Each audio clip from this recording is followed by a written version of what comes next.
আমি আপনাদের এত ভয়ঙ্কর একটা জিনিস দেখাবো এখন, যে ভয়ঙ্কর জিনিসটা দেখার পরে আমার ধারণা আপনারা কেউই আর ঠিক থাকতে পারবেন না।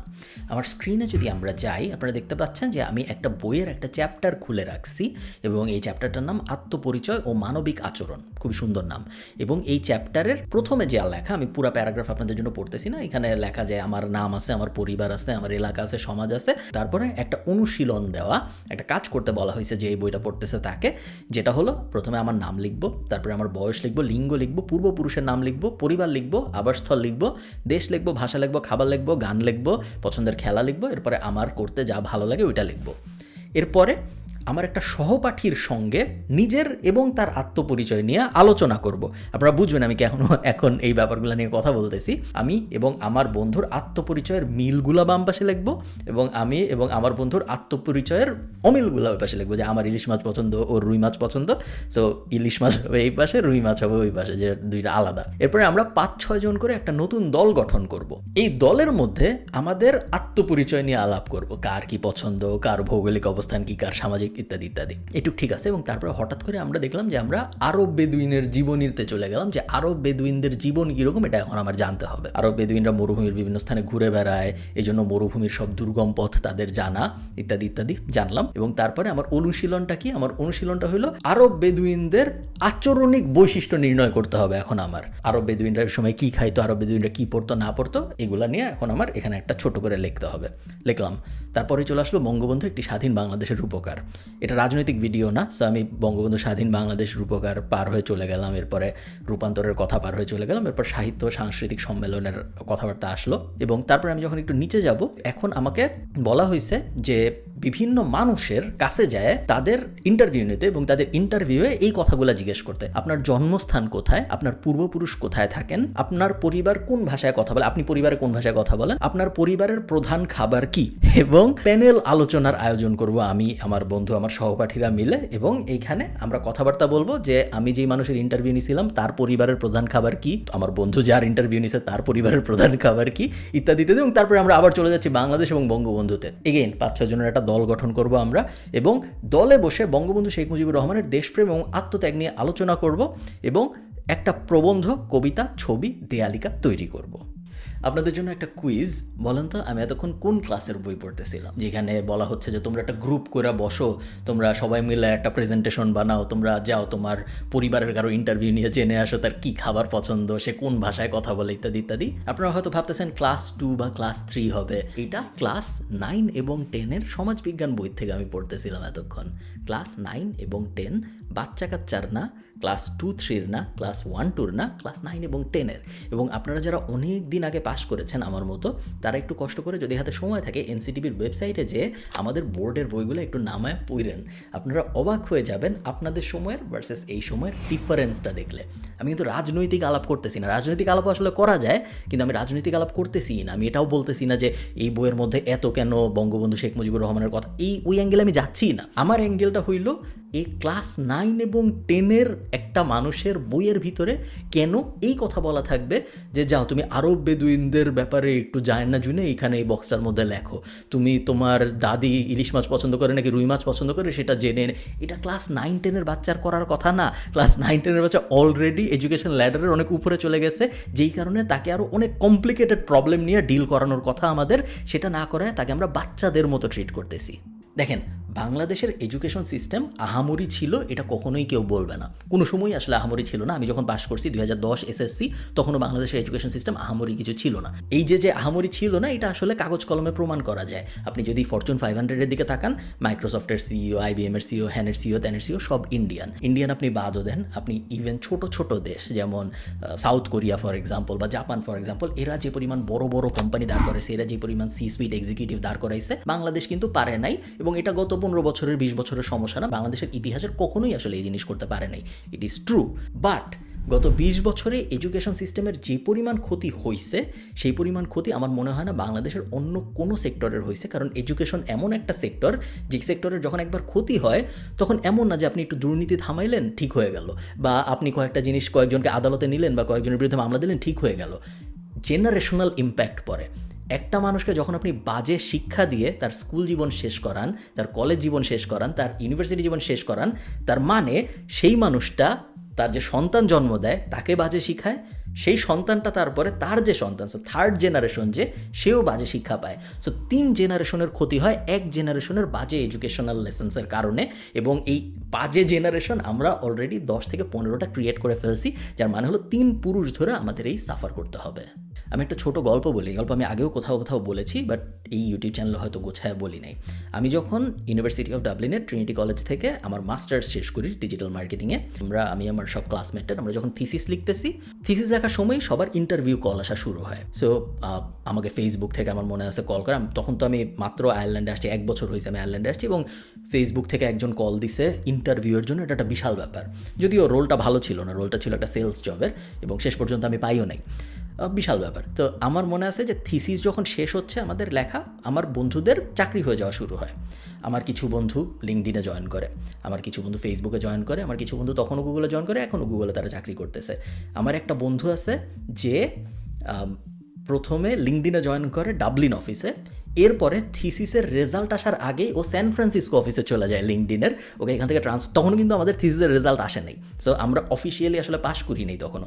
তার আগেই ও স্যান ফ্রান্সিসকো অফিসে চলে যায়। আমি তো জানি যে আমি গ্র্যাজুয়েশন করে ব্যবসা করবো, সো আমি চাকরি বাকরির জন্য অ্যাপ্লাই করতেছি না, বাট আমি দেখতেছি আমার ডানে বামে 2 দিকে মানুষজন এমন কোম্পানিতে জয়েন করতেছে যেসব কোম্পানিতে জয়েন করলে বাংলাদেশে হেডলাইন হয়। আপনারা জানেন জিনিসটা এত লজ্জার এবং কষ্টের যে বাংলাদেশে এমন মানুষ আছে যাদেরকে আমরা আইডিয়ালাইজ করি, যাদেরকে আমরা সেলিব্রিটি বানাইছি, তার কারণ তাদের যোগ্যতা হলো সে বিসিএসে ফার্স্ট হয়েছে, সে গুগলে চাকরি করে, এই ধরনের জিনিসপত্র। একটা চাকরি পাওয়ায়, চাকরি জিনিসটা কিন্তু আধুনিক দাসত্ব, ডক্টর ইউনুস বলে, আমি বলি না। একটা মানুষ চাকরি করে, সেই চাকরি পাইছে, সে আধুনিক দাসত্ব সে পাইছে, এই কারণে সে একটা দেশে সেলিব্রিটি হয়ে গেছে। এই ঘটনা পৃথিবীর আর কোনো দেশে হয় না, ইভেন ইন্ডিয়াও হয় না, যে জিনিস আমরা বাংলাদেশে হইতে দেখি, এবং এর থেকে লজ্জার ব্যাপার আর কিছু আসলে হইতে পারে না। আসার কথা হইল এখন খুব বেশি দেরি হয়ে যায় নাই, এবং আমরা যদি এখনই রিফর্ম শুরু করি, আগামী 30 বছরের মধ্যে আমরা পুরো জিনিসটা একদম এক্স্যাক্টলি উল্টায় ফেলতে পারি। আমাদের যে বার্ডেন, বিশাল এই এডুকেশনাল বার্ডেন যে আমরা ক্রিয়েট করছি, এই বার্ডেনকে আমরা অ্যাকচুয়ালি শক্তিতে এবং স্কিলফুল মানুষে রূপান্তর করে ফেলতে পারি। তেমন কোনো আহামরি পরিবর্তন লাগবে না, জাস্ট এফোর্ট লাগবে, কয়েকটা জিনিস ফিক্স করতে হবে। দেখেন, বাংলাদেশের সবচেয়ে বড় নেগেটিভ ব্যাপার বাংলাদেশে অনেক জনসংখ্যা, বাট বাংলাদেশের অনেক বড় একটা পজিটিভ ব্যাপারও বাংলাদেশে অনেক মানুষ। যেই দেশে অনেক মানুষ, স্ট্যাটিস্টিক্যালি যদি আপনি চিন্তা করেন, সেই দেশ যদি পড়াশোনায় ভালো হয়, সেই দেশ যদি ভালো স্কিলফুল মানুষ দাঁড় করাইতে পারে, সেই ক্ষেত্রে সেই দেশ থেকেই সব জায়গায় সিইও হবে, সেই দেশ থেকেই সব জায়গার সি সুইটে মানুষ যাবে, সেই দেশের সেকেন্ড জেনারেশন থার্ড জেনারেশন ইউকেতে যায় প্রাইম মিনিস্টার হবে, অমুক জায়গায় যায় প্রেসিডেন্ট হবে। এবং এই জিনিস আমরা ইন্ডিয়ার সাথে অলরেডি হইতে দেখতেছি, বাংলাদেশের সাথে এই জিনিস হওয়া সম্ভব, জাস্ট আমাদের এডুকেশনে কয়েকটা মাইনর ফিক্স করতে হবে। এডুকেশন সেক্টরের জন্য আমার 5টা সাজেশন আছে, এবং আমি বিশ্বাস করি এই 5টা সাজেশন যদি মানা যায় এবং যদি 30 বছর কাজ করা যায়, তাহলে বাংলাদেশ একদম পৃথিবীর টপ 10 কান্ট্রিগুলোর একটাই চলে আসবে in terms of man power. 1 number, teach problem solving, not tools. এটার মানে হলো, মনে করেন আমি আপনাকে ছবি আঁকা শিখাবো। এখন আপনাকে ছবি আঁকা আমি অনেকভাবেই শিখাইতে পারি। একটা উপায় কী হতে পারে, আমি আপনাকে একটা কাগজ দিলাম সাদা, আমি আপনাকে কিছু রং পেন্সিল দিলাম, আপনি অলরেডি চিনেন এরকম কোনো একটা কিছু আপনাকে আঁকতে বললাম। সো বললাম যে তুমি তোমাদের বাসার কথা তোমার মনে আছে, বা তোমার ড্রয়িং রুমটার সোফাটার কথা তোমার মনে আছে? আপনি বললেন হ্যাঁ মনে আছে। আমি বললাম যে এই যে সাদা কাগজ, এই যে কলম, আঁকো। অনেক মানুষ আঁকলো, এর মধ্যে থেকে যারা মোটামুটি ভালো তাদেরকে আমি আরও গ্রুম করা শুরু করলাম, যারা অনেক ভালো তাদেরকে আমি আরও এক্সট্রা কেয়ার দেওয়া শুরু করলাম, আর অনেকে এত বাজে আঁকলো যে আমি বুঝলাম ছবি আঁকা তাদের স্কিলের মধ্যে পড়ে না, তাদের হয়তো অন্য একটা স্কিল দিয়ে আমার টেস্ট করতে হবে। সিম্পল। পুরা দুনিয়ার সবচেয়ে এফেক্টিভ এডুকেশন সিস্টেমের মধ্যে এটা হলো একটা, যেটাকে বলা হয় problem solving way of teaching, not tools based teaching. বাংলাদেশে এই জিনিসটা করা হয় না, বাংলাদেশে করা হয় tools based teaching. Tools based teaching মানে আসলে কি, মনে করেন সেম জিনিস আমি আপনাকে ছবি আঁকা শেখাবো। বাংলাদেশে প্রথমে শেখানো হবে রং কি জিনিস, তারপরে শেখানো হবে পেন্সিলের ইতিহাস, পেন্সিলের আবিষ্কারককে, রঙের আবিষ্কারককে, এর সাথে বাংলাদেশের রাজনীতিতে কে কে জড়িত ছিল, কার কার অবদানের কারণে পৃথিবীতে রং আসছে, বাংলাদেশে পেন্সিল আসছে, রং আসছে, ইত্যাদি ইত্যাদি। অনেক কিছুর পরে আপনাকে এক্স্যাক্ট একটা জিনিস দেওয়া হবে, এটাই আপনার রাখতে হবে। এবং আপনি গ্রামের দৃশ্য আঁকবেন, ভালো, কিন্তু আপনি যদি ভুলে এভারেস্ট আঁকে বসেন, আমি যেহেতু এভারেস্ট, আমি অ্যাজ আ টিচার যেহেতু আমি এভারেস্ট চিনি না, আমি আপনাকে এই কারণে খারাপ মার্কিং দিব, কারণ আপনি এমন একটা জিনিস আঁকছেন যে জিনিসটা আমার নলেজের ভিতরে নাই। সো আপনার পরীক্ষাটা সবসময় হবে আমার নলেজের ভিতরে, আমার নলেজের বাইরের কিছু যদি আপনি করে ফেলেন, তাহলে অ্যাকচুয়ালি আপনি নেগেটিভলি পানিশড হবেন, বিকজ আপনি আমার ইনস্ট্রাকশনের বাইরের একটা কাজ করছেন। আপনার মনে হইতেছে ধুর এগুলো কি হয় নাকি, রং পেন্সিল নিয়ে হয়তো হয় না, বাট এক্স্যাক্টলি এই জিনিসটাই হয়। আপনাকে আমি 12 বছর ধরে ইংরেজির গ্রামার শিখাই, আপনি যেভাবে ওই যে রং পেন্সিলের আবিষ্কারককে, কাগজের আবিষ্কারককে এগুলো আপনি বুঝছেন, ওইভাবে আপনি একদম ইংরেজির গ্রামার খুব ভালো পারেন। আপনি এই যে Chowdhury and Hossain, Wren and Martin এগুলো সব খুব ভালো পারেন, কিন্তু আপনি 2 লাইন ইংরেজিতে বলতে পারবেন না। আমি 2 লাইন ইংরেজিতে কারোর সাথে কথা বলতে পারবো না। আমি যদি ফ্রি ফ্লোয়িং কনভারসেশনাল ইংলিশের চেষ্টা করি, পারবো না। আমি দেখা যাবে কিছু একটা সুন্দর যদি ইন্টারেস্টিং লিখতে হয়, আমার যদি মুখস্থ করা না থাকে, যদি ওটা ওই যে কীভাবে জার্নি বাই বোট টোট ওই অ্যাঙ্গেলের কিছু না হয়, নর্মাল কিছু হয়, দেখা যাবে আমি লিখতে পারতেছি না। যারা পারে তারা স্কুল সিস্টেম থেকে শিখা পারে নাই, তারা পারে কারণ তারা ইংরেজি সিনেমা দেখে, কারণ তারা ইংরেজি টিভি সিরিজ দেখে, কারণ তারা ইংরেজিতে রেগুলারলি কনভার্স করে তাদের ফ্রেন্ডদের সাথে। এডুকেশন সিস্টেম তার 2 পয়সার উপকারেও আসে নাই। আমার মনে আছে আমি যখন ক্লাস 9-এ পড়ি, ফিজিক্সে আমাদের ভার্নিয়ার স্কেল শেখানো হইতো, যে ভার্নিয়ার স্কেল দিয়ে বিভিন্ন জিনিসপত্র মাপা, এবং আজকে পর্যন্ত আমার কোনো ধারণাই নেই ভার্নিয়ার স্কেল আসলে কী জন্য ইউজ করে, ভার্নিয়ার স্কেল দিয়ে কী করে। আপনি যদি আমাকে আজকে আমার সামনে একটা ভার্নিয়ার স্কেল ধরায় দেন, আমি আপনাকে বলতেও পারবো না যে ভার্নিয়ার স্কেল মাপে কোন দিক দিয়ে, নিচে দিয়ে মাপে না উপর দিয়ে মাপে। এটা হইল গিয়ে আমাদের টুলস বেসড এডুকেশন সিস্টেমের সমস্যা। Second, understand what education is for. এটা একটা ফিলোসফিক্যাল ডিবেট, হাউএভার এটা খুব সিম্পল একটা জিনিস এবং এটাকে গোলায় ফেলার কোনো মানে নাই, তারপরেও এটাকে আমরা রেগুলারলি গোলায় ফেলি। স্কুল, কলেজ, মাদ্রাসা, দেশ, কালচার, সমাজ, এগুলো সব আলাদা আলাদা জিনিস, এদের সবার একে অন্যের সাথে কাজ করার কথা। হাউএভার এগুলোর কোনোটাই অন্য আরেকটা রিপ্লেসমেন্ট না। আপনি যখন একটাকে আরেকটা রিপ্লেসমেন্ট ভাবেন, তখন খুব বড় কিছু সমস্যার সৃষ্টি হয়। সমস্যাগুলো কি কি? আপনার মনে হইতে পারে যে আমি একজনকে স্কুলে পাঠাবো ভালো মানুষ বানাইতে, বাট আমরা জানি যে স্কুল ভালো মানুষ বানানোর কারিগর না। অনেকে বলবে হয়তো হ্যাঁ, বাট অ্যাকচুয়ালি না। ভালো মানুষ বানানোর প্রাইমারি দায়িত্ব হইল পরিবারের, সেকেন্ডারি দায়িত্ব হইল তার আশপাশের সমাজের, থার্ড দায়িত্ব হইল তার কালচারের। স্কুল আপনাকে ভালো মানুষ বানাইতে পারবে না। স্কুল যদি আপনাকে ভালো মানুষ বানাইতে পারতো, তাহলে সেম স্কুল থেকে বের হয়ে একজন মানুষ খুব ভালো, আরেকজন মানুষ হেলমেট পরে গুলি করে, এরকম হইতো না। সেম স্কুল থেকে বের হয়ে সবাই খুব ভালো মানুষ হইতো, এরকম হয় না। সেম স্কুল থেকে চোর বাটপারও বের হয়, সেম স্কুল থেকে খুবই সাধু সন্ন্যাসীও বের হয়। সো স্কুল আপনাকে ভালো মানুষ কখনোই বানাইতে পারবে না। আপনার মাথার মধ্যে নোশন যদি এটা থাকে যে আমি স্কুলে মানুষকে পাঠাই আমার সন্তানকে কারণ সে ভালো মানুষ হয়ে আমার কাছে ফেরত আসবে, না। ভালো মানুষ পাঠানো আপনার দায়িত্ব, আপনার ইন হাউস এফোর্ট দিয়ে আপনার ভালো মানুষ দাঁড় করাইতে হবে। আপনার পরিবারের পরে আপনার নেইবারহুডের দায়িত্ব ভালো মানুষ বানানো, নেইবারহুডের পরে আপনার সমাজের দায়িত্ব ভালো মানুষ বানানো, এরপরে আপনার কালচারের দায়িত্ব ভালো মানুষ বানানো। স্কুল অনেক পরে আসে। স্কুলকে আপনি এটার দায়িত্ব দিয়ে চুপচাপ বসে থাকতে পারেন না। প্রত্যেকটা কাজের একটা বয়স থাকে। আমি স্কুলে প্রতিদিন জাতীয় সঙ্গীত গাইতাম, আমি স্কুলে প্রতিদিন শপথ পড়তাম, মুখস্থ হয়ে গেছিল একসময়, এত পড়তাম। হাউএভার আমরা কিন্তু কেউ ইন্টারনালাইজ করি, আমরা বুঝিই নেই আমরা কী পড়তেছি। শপথের মধ্যে কী লেখা ছিল, আমি এই করবো, হ্যান করবো, ত্যান করবো, আমরা পড়ে গেছি তোতা পাখির মতো, বাট আমরা অ্যাকচুয়ালি বুঝি নেই, কারণ ওই বয়সটা আসলে বোঝার বয়সই না। সো কোন সময় কোন জিনিস প্রপারলি ইনজেক্ট করাইতে হবে ভার্সেস কোন সময় আমি একজনকে তোতা পাখির মতো বিভিন্ন জিনিস মুখস্থ করাই যাব, এই ডিফারেন্সিয়েশনটা না আমাদের এখন করতে পারতে হবে আমার এডুকেশন সিস্টেমের ভিতরে। স্কুল কিছু স্পেসিফিক জিনিস শিখাবে আপনার বাচ্চাকে। স্কুল আপনার বাচ্চাকে শিখাবে লিডারশিপ, স্কুল আপনার বাচ্চাকে শিখাবে কোলাবোরেশন, অন্যদের সাথে কীভাবে কাজ করতে হয়। স্কুল আপনার বাচ্চাদের শিখাবে ডিসিপ্লিন। স্কুল আপনার বাচ্চাদের কিছু একাডেমিক জিনিসপত্রও শিখাবে, বেসিক যে নলেজ, বেসিক যে দুনিয়ার নলেজ, এগুলো সব স্কুল আপনাকে শিখাবে। বাট স্কুল আপনার বাচ্চাকে নৈতিকতা শিখাবে না। আমরা জানি টাইম অ্যান্ড টাইম এগেইন এটা কখনো হয় নাই, এটা ভবিষ্যতে কখনো হবে, এটা আশা করা যাবে না। থার্ড রিফর্ম, যেটা আমার মতে অবশ্যই হওয়া জরুরি, সেটা হলো reducing the length of education.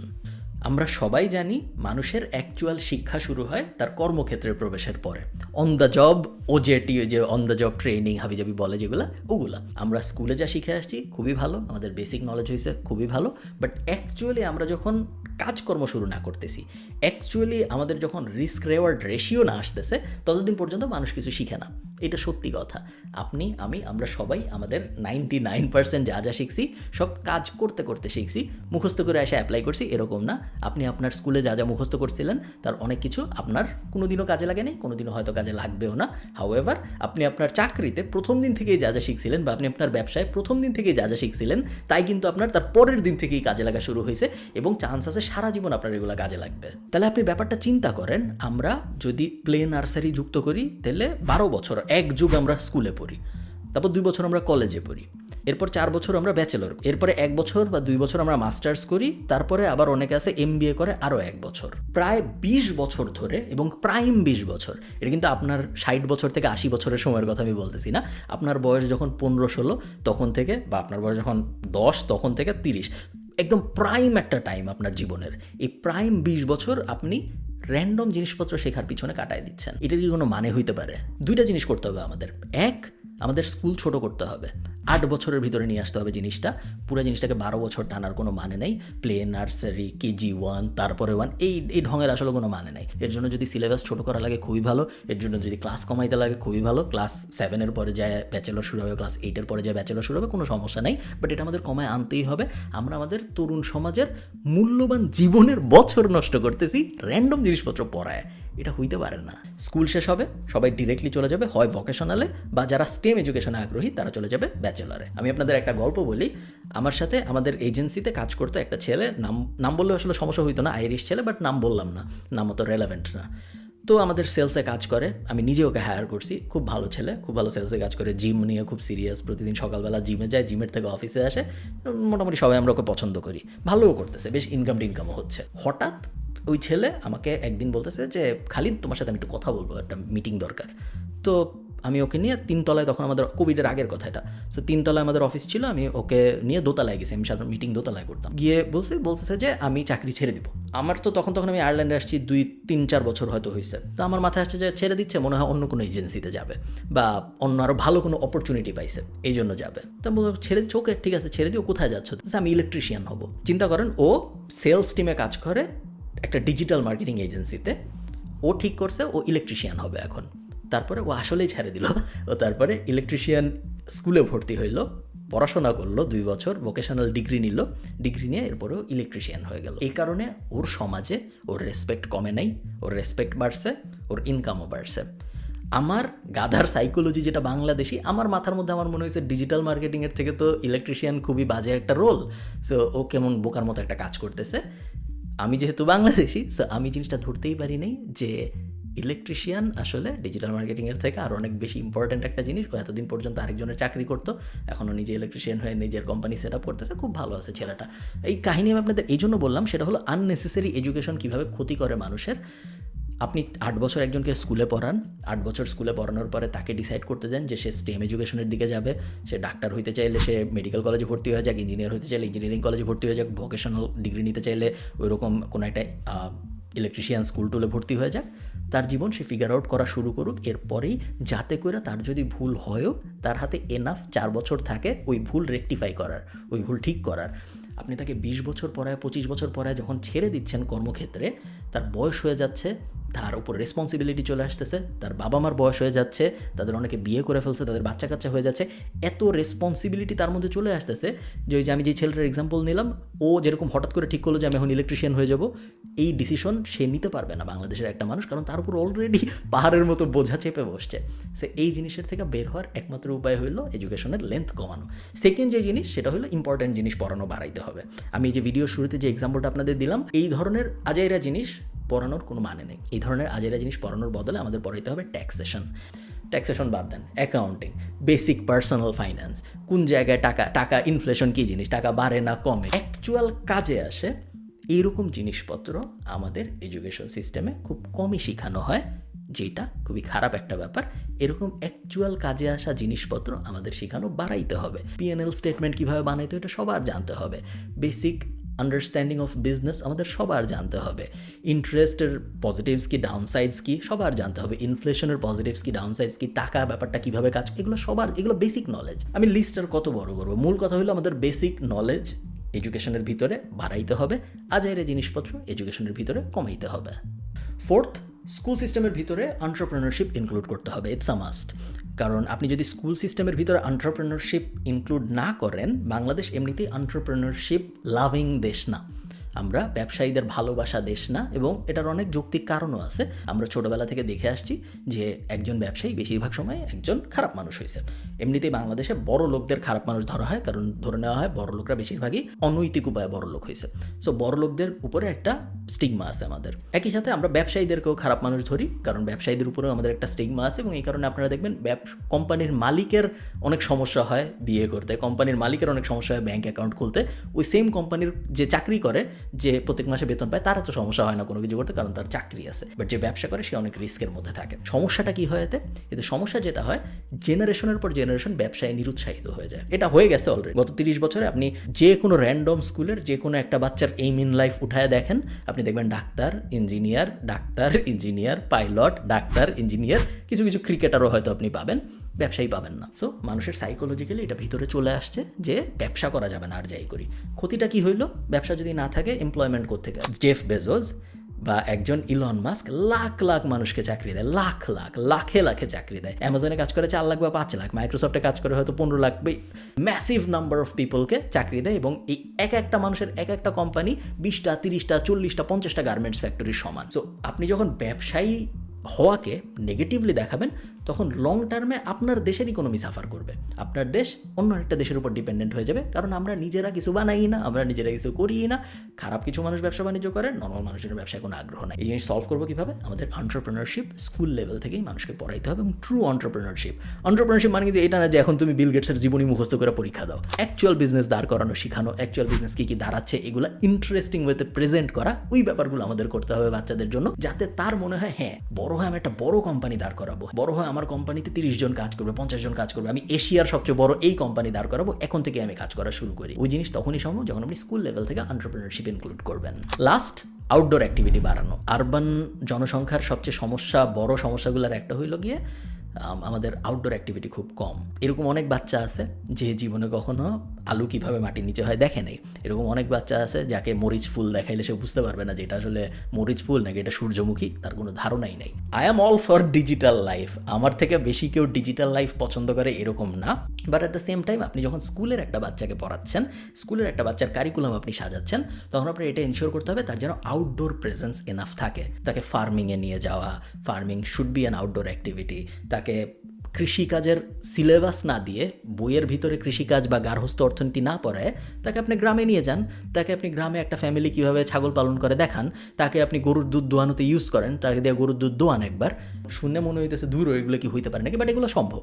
এগুলো তেমন অবাক করার মতো ব্যাপার না, এগুলো হয়ে আসতেছে চায়নায়, জাপানে, ইউরোপে, এবং এগুলো খুব ভালো। ইভেন আমার খুব ভালো লাগে, আমি যখন আয়ারল্যান্ডের কোথাও ঘুরতে যাই, স্পেশালি সামারে এটা হয়, বাচ্চার লাইন 100-200 বাচ্চা পর্তুগাল থেকে আসছে বা ইটালি থেকে আসছে, ওদেরকে সামার ক্যাম্পে বিভিন্ন দেশে নিয়ে বিভিন্ন জিনিসপত্র দেখাচ্ছে।